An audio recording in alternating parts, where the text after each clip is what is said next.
ETF index mutual funds నేర్చుకుని stock మార్కెట్లో రాణించాలనుకుంటున్నారా? వెంటనే ఈ నెంబర్కి కాల్ చేయండి.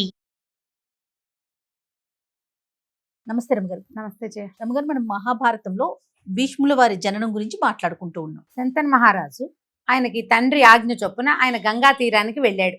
వెళ్తే గంగా తీరంలో ఆయన పరమాద్భుత సౌందర్యవతి అయిన ఒక స్త్రీని చూశాడు. అయితే తండ్రి చెప్పారు కదా, ఒక ఆమె యువతి కనపడుతుంది, ఆమెను వివాహం చేసుకోమని. ఆమె వచ్చి నన్ను వివాహం చేసుకోమని అడిగింది. అడిగేసరికల్లా ఈయనే ఉత్సాహపడ్డాడు. ఆమెను చూసేసరికల్లా ఆమె అంత మహాద్భుత సౌందర్యవతి. ఇప్పుడు నీకు సురనది, గంగానది, ఆ గంగానది సౌందర్యం చెప్పనలవు కానీ అందం కదా. అయితే అడిగేసరికల్లా ఆవిడ ఏమంది, నేనేం చేసినా నువ్వు నన్నేమనుకోడు, నా ఇష్టారాజ్యంగా ఉంచుతాను అంటేనే వివాహం ఉంటాను నీతో, నన్ను ప్రశ్న అడిగితే వెళ్ళిపోతా, ప్రశ్నలు మాత్రం అడగకూడదు. సరేనన్నాడు. తండ్రి ఏం చెప్పాడు, ఆమె కోరిక తీర్చు అని చెప్పాడు. ఈమె సౌందర్యమేమో మనమోహకంగా ఉంది, ఆవిడ కూడా ఏవో కొన్ని షరతులు కనపడుతున్నాయి. సరే, వెంటనే ఆవిడని తీసుకొచ్చుకుని వివాహం చేసుకున్నాడు. ఆమె గంగ అని తెలుసు ఆయనకి. ఇద్దరు ఎంతో కాలం సంతోషంగా ఉన్నారు. ఆమె గర్భవతి అయింది. ఈ రాజ్యానికి ఉత్తరాధికారులు నిజానికి ఆనాటికి లేరు. అయితే ఈవిడికి కుమారుడు కలిగాడు. రాత్రి తెల్లవారుజామున కుమారుడు కలిగాడని వార్త వచ్చింది. అందరూ చెప్పుకున్నారు. కోలాహలంగా ఉంది. పురిటింట్లోంచి పురిటాలు లేచి బయటకు వచ్చింది పిల్లవాడిని ఎత్తుకుని. అంతఃపురంలోంచి బయటికి నడిచి వెళ్ళిపోయింది. ఆమె వెళ్ళిపోతోంది అన్నారు. ఈ శంతనుడు ఆమె వెనకాల పరిగెత్తాడు, ఆమె ఎక్కడికో వెళ్తుందని. ఈయన చూస్తూ ఉండగానే ఆ బిడ్డను ఎత్తి మహాప్రవాహంలో విసిరేసేసింది. ఆవిడ పిల్లని విసిరేసింది. అడిగితే సమాధానం చెప్తుందో చెప్పదో, అడగకూడదు అని ఉన్నది కదా నియమం. ప్రశ్న అడిగితే వెళ్ళిపోతానంది. అడగలేకపోయాడు, ఆమెను వదులుకోలేకపోయాడు. కుమారుడు పోయిన దుఃఖం ఆవిడకి లేదు, ఆయనకుంది పాపం. సరే ఊరుకున్నాడు. మళ్ళీ అంతఃపురం అంతా ఇప్పుడు ఒక ఈవిడ ఇంత పని చేస్తుంటే ఊళ్ళో అంతా చెప్పుకోరు. అంతఃపురం ఎంత గగ్గోలెత్తిపోయింది. పురుటాలు కన్న వెంటనే పిల్లవాడిని తీసుకెళ్లి పడేసింది. ఒకళ్ళిద్దరికి కొంత ఏదో ఊహ అర్థమవుతోంది, ఇదేదో విచిత్రం జరగబోతోంది అని. క్రమంగా ఈవిడికి మళ్ళీ గర్భవతి అయింది. మళ్ళీ పురుడొచ్చింది, మగ పిల్లవాడు కలిగాడు. ఆమె యథావిధిగా పిల్లాన్ని ఎత్తు తీసుకుపోయి గంగా ప్రవాహంలో పడేసేసి మళ్ళీ మళ్ళీ మళ్ళీ మళ్ళీ జరిగింది 7 సార్లు. నేను ఇలా పిల్లల్ని చంపేస్తుంది, అయినా కూడా ఆమె దగ్గరికి వెళ్ళి ఆ వ్యామోహాన్ని నేను చంపుకోలేకపోతున్నానని చాలా కష్టంగా ఉండేది ఆయన. పాపం ఎంత క్షోభ అనుభవించి ఉంటాడో. ఇక ఈసారి ఆగలేకపోయాడు. ఆమె 8వ సారి గర్భవతి అయింది. ఆ పిల్లవాడిని ఎత్తుకుని బయలుదేరింది. కన్నది కాన్పైపోయింది, పిల్లాడిని ఎత్తుకుని బయలుదేరంగానే శంతనుడు ఆపేసాడు. నువ్వు ఏం పని చేస్తున్నావు, తల్లివేనా నువ్వు? ఇదేమి గర్భము, ఇంత భారము పడి ఇంత కష్టపడి, మానవ గర్భం అంటే సులువు కాదు, మరి ఇట్లా పిల్లల్ని చంపేస్తున్నావు. రాజ్యానికి ఉత్తరాధికారులు లేరు, నేను నీ మీద వ్యామోహాన్ని చంపుకోలేకపోతున్నాను, ఏమి అడగద్దన్నావు, ఎన్నాళ్ళు నేను అడగకుండా ఉంటానని ఆమెను గట్టిగా ఆపాడు ఆయన. ఆపేసరికల్లా ఆమె చెప్పింది, నువ్వు నన్ను ప్రశ్న అడిగావు కాబట్టి నేను నీతో ఇంకా ఉండను, నేను వెళ్ళిపోతున్నాను, పిల్లాన్ని నాతో తీసుకెళ్తాను, పెద్దవాడయ్యాక నీకు అప్పచెప్తాను అని చెప్పి కుమారుణ్ణి తనతోటి తీసుకెళ్ళిపోయింది. పిల్లాన్ని ఎత్తుకుని వెళ్ళిపోయింది. అయ్యో, ఈయన భార్య లేదు, కుమారుడు లేదు. అలాగే ఉన్నాడు కొంతకాలం దుఃఖంతో. ఆమె లేదన్న దుఃఖము, కుమారుడు దక్కలేదన్న దుఃఖంతో. కొన్ని సంవత్సరాల తర్వాత ఒకనాడు ఈయన గంగా నదికి సాయంకాలం పూట వ్యాహ్యాలకి వెళ్తే గంగ ప్రవాహం ఆగిపోయింది ఒక చోట. ప్రవాహం అది నిరంతర ప్రవాహం కదా, ఎందుకు గంగ ఆగిపోయింది, ఎక్కడ దీనికి ఆనకట్ట అడ్డుకట్టబడి ఉంది అని వెతకడానికి వెళ్ళాడు ఆయన. వెళ్ళేసరికల్లా ఒక కుమారుడు 15-16 సంవత్సరాలు ఉన్నటువంటి ఒక ప్రాయపు కుర్రవాడు బాణాలు వేసి గంగా ప్రవాహాన్ని అడ్డం పడుతున్నాడు.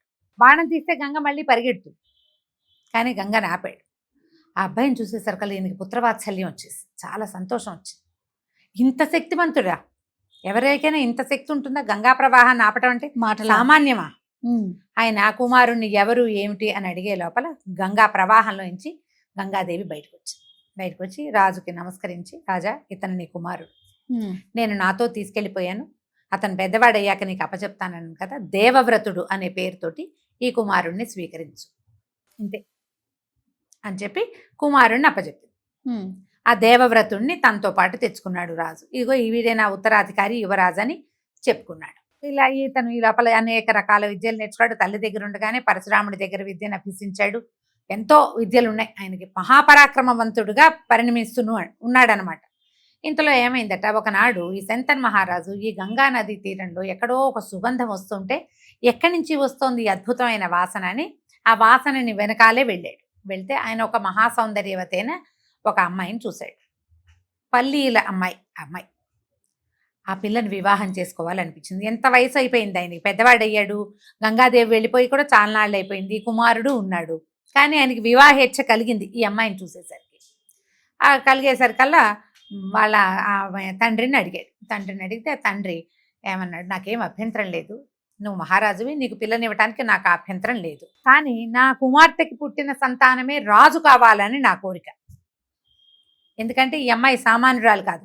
నేను చేపలు పట్టే వాళ్ళం, నేను బెస్తవాడిని, అంటే మేము ఈ వంశానికి చెందిన వాళ్ళం. అయినా కూడా ఈమె ఉపరిచర వసువు కూతురు, వసురాజుకు జన్మించిన అమ్మాయి, ఈ మహాద్భుతమైన సౌందర్యవతి, విపరీత వరాలు పొంది ఉన్న పిల్ల.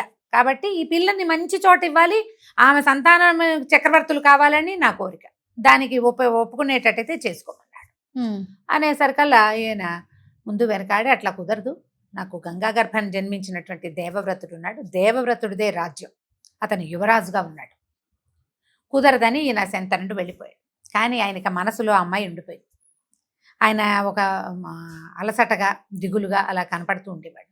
తండ్రి ఎందుకు ఇంత నిశ్శబ్దంగా ఉన్నాడు, ఏం జరుగుతోంది ఏమిటి అనేది ఆయనకి అర్థం కాలే. ఈ కుమారుడికి కొద్ది రోజులు చూశాక ఏం జరిగి తండ్రి ఇట్లా దిగులుగా ఉన్నాడు, ఈయన మనోవేదన ఏమిటి అని తెలుసుకుని, ఓహో ఈయనకి వివాహేచ్ఛ కలిగింది నాన్నగారికి అని చెప్పి 2-3 మంత్రుల్ని తోడు తీసుకుని ఈ వెళ్ళి దాసరాజు దగ్గరికి వెళ్ళాడు. ఈ దాసరాజు యొక్క కుమార్తె మత్స్యగంధి అనే పేరుతోటి ఉన్న సత్యవతీదేవి ఆవిడ పేరు. అయితే ఈ మత్స్యగంధిగా ఉన్న ఈమెని యోజనగంధిగా మార్చాడు పరాశరుడు అనే ఋషి, వ్యాస మహర్షి యొక్క తండ్రి. ఒక చిన్న బ్రీఫ్గా వ్యాస మహర్షి జననం కూడా ఇక్కడ చెప్పుకుందాం. అట్లా. అయితే ఈమె ఉపరిచర వసువు అని ఒక అద్భుతమైన రాజుగారి కుమార్తె. ఈ రాజుకి భార్య నుంచి జన్మించినది కాదు. ఆయన ఎక్కడికో వెళ్ళినప్పుడు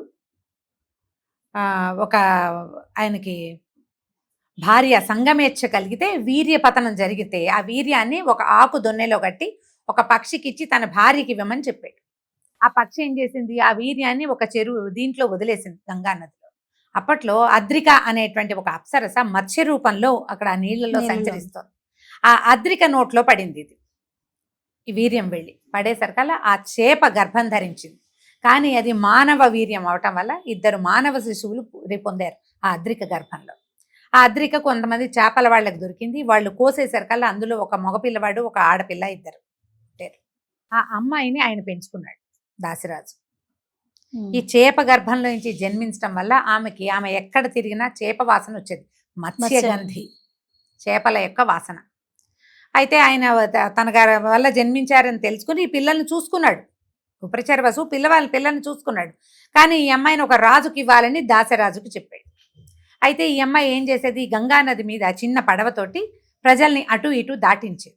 ఎవరైనా ఋషులు మునులు వస్తే వాళ్ళని చక్కగా సేవించేది. ఇది ఎందుకు చక్రవర్తి కుమార్తె అవ్వటం వల్ల ఆమె దగ్గర అలాంటి ఉదాత్తమైన లక్షణాలు కూడా ఉన్నాయి. అయితే ఒకనాడు పరాశరుడు అనే మహర్షి, ఈయనెవరు మనకి సహస్రనామాల్లో చెప్తారు, వ్యాసం వశిష్ఠ నప్తారం శక్తే పౌత్రమకల్మషం పరాశరాత్మజం వందే సుఖతాతంతపో నిధిం, ఎంత బాగా లైన్లో చెప్పారు. వశిష్ఠుని యొక్క మనవడు ఈయన, ఈ పరాశరుడు అని. ఆయన వశిష్ఠుని కుమారుడు శక్తి కుమారుడు పరాశరుడు. ఈ పరాశరుడు మహాతపస్వి. ఆయన ఈ గంగానది దాటడానికి ఈ అమ్మాయి పడవ, మత్స్యగంధి పడవ ఎక్కి ఆమె మీద వ్యామోహం జనించింది ఆయనకి. తనతోటి గడపమని అడిగేసరికల్లా ఆమె భయపడి, నేను కన్యని, నా తండ్రి అనుమతి లేకుండా నేను ఇతరులతోటి ఈ రకంగా వెళ్ళకూడదు, అంటే నీ కన్యాత్వానికి భంగం లేకుండా నేను చేస్తానన్నాడు ఆయన. అక్కడంతా ఇంత వెలుగుగా ఉంది, పట్టపగలు ఈ గంగానది మీద సంగమం నిషేధం అంటే కాదు, నేను దీన్ని చీకటిమయం చేస్తానని ఒక కృష్ణద్వీపం తమ చుట్టూతా ఒక నల్లటి ద్వీపాన్ని తన మంత్రశక్తితో, తపోశక్తితోటి పరాశరుడే సృష్టించాడు. ఆ పరాశరుని వల్ల ఈ మత్స్యగంధికి ఒక కుమారుడు కలిగాడు, ఆయనే వ్యాస మహర్షి.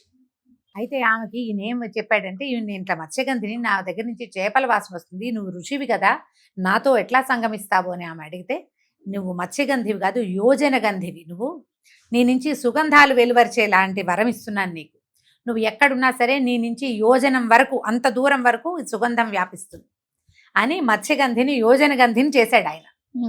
ఆమెకి కన్యాత్వం చెడకండానే కుమారుడు కలిగాడు. ఆ కుమారుడే వ్యాస మహర్షి. ఆయన్నే కృష్ణద్వైపాయనుడు అంటారు. ఎందుకంటే ఆ కృష్ణద్వీపం నల్లని ద్వీపం మధ్యలో జన్మించాడు జన్మించాడు కాబట్టి. ఈ పుట్టగానే ఈ మహర్షి తపోబలం వల్ల ఆయన పెద్దవాడైపోయి తపస్సుకి వెళ్ళిపోతూ తల్లికి చెప్పాడనమాట, నువ్వు ఎప్పుడు తలుచుకుంటే అప్పుడు నీ దగ్గరకు వస్తాను, నేను నీకు కావలసినప్పుడు నేను నీకు కనిపిస్తానని వెళ్ళిపోయాడు. తన మనసు తీరి పరాశరుడు కూడా వెళ్ళిపోయాడు. ఈమెకి కన్యాత్వం చెడకుండా వరం ఇచ్చాడు కాబట్టి ఆమె కన్యగానే ఉంది. ఋషుల వరాలు అమోఘ వచ్చస్కులు వాళ్ళు.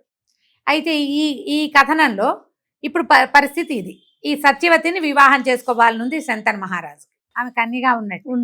అయితే ఈ దాసరాజు ఏమన్నాడు, నా కుమార్తెకి జన్మించిన సంతానమే రాజు కాదు, ఈమె సామాన్య స్త్రీ కాదు, మా ఇంట్లో పుట్టింది కాదు, ఉపరిచర వసు కూతురు, ఆయన వీర్యం నుంచి జన్మించింది కాబట్టి ఈమెకు అద్భుతమైన పరిస్థితి కావాలని నేను కోరుకుంటున్నా, ఆయన కూడా రాజుకే ఇవ్వాలని చెప్పాడు కాబట్టి ఇదన్నాడు. అనేసరికి భీష్ముడు అన్నాడు, అలాగే సత్యవతీదేవికి పుట్టిన సంతానానికే రాజ్యం వస్తుంది, నేను రాజ్యాన్ని స్వీకరించను, యవరాజ్యాన్ని వదులుకుంటున్నాను అన్నాడు.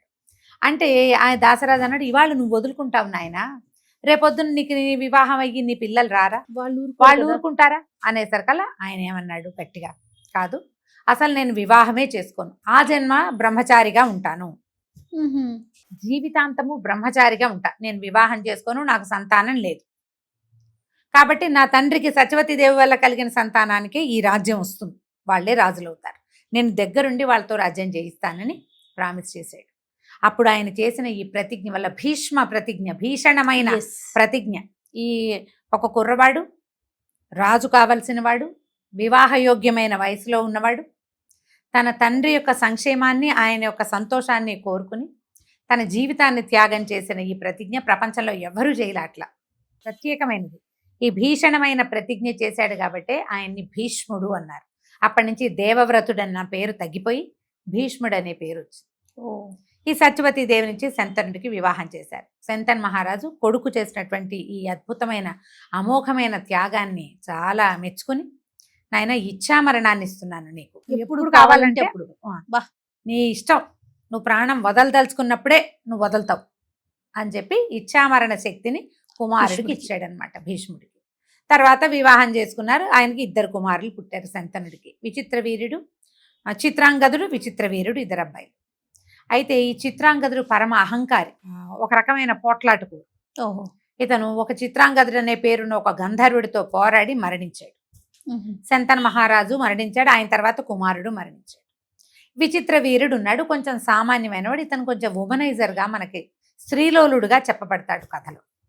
సరే, మరి ఇప్పుడు రాజ్యానికి ఉత్తరాధికారి కావాలి, విచిత్ర వీరుడు ఉన్నాడు, అతనికి సంతానం కావాలి కదా. సత్యవతీదేవి భీష్ముడితోటి సొంత కుమారుడితో వ్యవహరించినట్టుగానే వ్యవహరించేది. ఆమె ఏమంది, నాయన ఈ తమ్ముడికి వివాహం సంగతి చూడమంటే, అప్పట్లో కాశీరాజు గారు ఆయనకు 3 కూతుళ్ళు ఉన్నారు, అంబా, అంబిక, అంబాలిక. ఈ 3 అమ్మాయిలకి ఆయన స్వయంవరం చాటించాడు. స్వయంవరం చాటిస్తే అన్ని దేశాలకి పత్రికలు వస్తాయి, అందరూ వెళ్తారు, ఆడపిల్లలకి ఎవరిష్టమైతే వాళ్ళని వరించే రోజు అది. కానీ భీష్ముడు ఏం చేశాడు, ఈ కాశీ రాజకుమార్తెలు 3 తన రథం ఎక్కించుకుని తీసుకొచ్చేశాడు. మీకు ఎవరికైనా అభ్యంతరం ఉంటే మీరు నా మీద పోరాటానికి రావచ్చు అన్నాడు. కొంతమంది రాజులు పోరాడారు. పోరాడిన వాళ్ళని భీష్ముడు చితకొట్టి వదిలిపెట్టాడు, వెళ్ళిపోయారు. సాళ్లుడు అనే ఒక్క రాజు మాత్రం చివరి వరకు ఆయన వెంటపడ్డాడు. వెంటపడితే ఆ సాళ్లుడిని కూడా పరాభవించి వెనక్కి పంపించేశాడు భీష్ముడు. ఈ 3 రాజకుమార్తెల్ని తీసుకొచ్చేశాడు ఇంటికి. తీసుకొచ్చి ఇక్కడ వివాహం అన్నారు. అనగానే వాళ్ళల్లో పెద్ద అమ్మాయి అయినటువంటి అంబ ఏం చెప్పిందంటే, నా తండ్రి నన్ను సాళ్లుడికి ఇవ్వడానికి నిశ్చయించాడు, నేను కూడా సాళ్లుడి మీద మనసు పడ్డాను, ఉత్తర ప్రత్యుత్తరాలు నడిచినాయి, కాబట్టి నన్ను మీ తమ్ముడికి వచ్చి వివాహం చేయొద్దు, సాళ్లుడు నా కోసమే మీ వెనకాల వచ్చాడు, నేను వాగ్దత్తగా ఉన్నాను, మా తండ్రి చెప్పాడు సాళ్లుడికి ఇస్తానని. అనేసరికల్లా ఈయన ఏమన్నాడు, సరే నీకు అతని మీద మనసుంటే నిన్ను రథం ఎక్కించి పంపించేస్తానని కొంత పరివారాన్ని ఇచ్చి అంబని సాళ్లుడి దగ్గరికి పంపేశాడు. ఇక్కడ 2 అమ్మాయిలు మిగిలేరు, అంబిక, అంబాలిక. వీళ్ళిద్దరిని విచిత్ర వీరుడికి ఇచ్చి వివాహం చేశాడు. వివాహం అయింది. ఆ కాలంలో కొన్ని విధానాలు ఉండేవి. ఏంటంటే, ఈ భార్యా సంగమము ప్రత్యేక దినాల్లోనే, మిగిలిన సమయాల్లో రాజులు ఈ స్త్రీ సంగమానికి పాల్పడకూడదు. విపరీతంగా ఆ స్త్రీ వ్యామోహం అది ఉంటే పనికిరాదు. విచిత్ర వీరుడు పుటకే కొంత బలహీనుడు, కానీ అతనికి విపరీతమైన కామవాంఛం. దాంతో ఈ భార్యా సంగమంలో ఎప్పుడు భార్యలతోటి గడిపి ఏదో జబ్బు చేసి మరణించాడు. విచిత్ర వీరుడు మరణించేశాడు. అమ్మాయిలు 2 మిగిలారు, కోడళ్ళు 2. ఈ అమ్మాయి ఉండిపోయారు. ఇంక సంతానం ఏది, పిల్లలు కలగకుండానే అతను కాస్త పోయాడు. సత్యవతీదేవి కంటికి మింటికి ఏకధారగా బాధపడింది. అయ్యో నా తండ్రి ఆయన ఆలోచన ఏమిటి, నా పిల్లలే రాజ్యానికి రావాలంటే రాజ్యానికి రావాల్సిన 2 కుమారులు ఒకడు అట్లా పోయి రెండోవాడు ఇట్లా పోయాడు. భీష్ముడిని అడిగింది, ఈ రాజ్యానికి రాజు లేడు నాయన, నువ్వు వివాహం చేసుకుని సంతానానికి అంటే వాళ్ళు రాజులు అవుతారు, రాజ్యం ఇట్లా ఇదైపోతుంది అని అడిగింది. అడిగేసరికల్లా భీష్ముడు ఒప్పుకోలేదు. నేను వివాహం చేసుకోను, ఆ జన్మ బ్రహ్మచారిగా ఉంటానని శపథం చేసి ఉన్నాను. నేను ఇంత శపథం చేసి ఇప్పుడు రాజ్యం కోసం మళ్ళీ నేను సంతానాన్ని పొందటం ఏమిటి, అది కుదరదు, దీనికి వేరే మార్గం ఆలోచిద్దామని అన్నాడు. ఇప్పుడు వీళ్ళకి సంతానం ఎక్కడి నుంచి వస్తుంది, ఏ మార్గాన్ని ఆలోచించారో మనం వచ్చే భాగంలో తెలుసుకుందాం. తప్పకుండా. నమస్తే. నమస్తే జయ.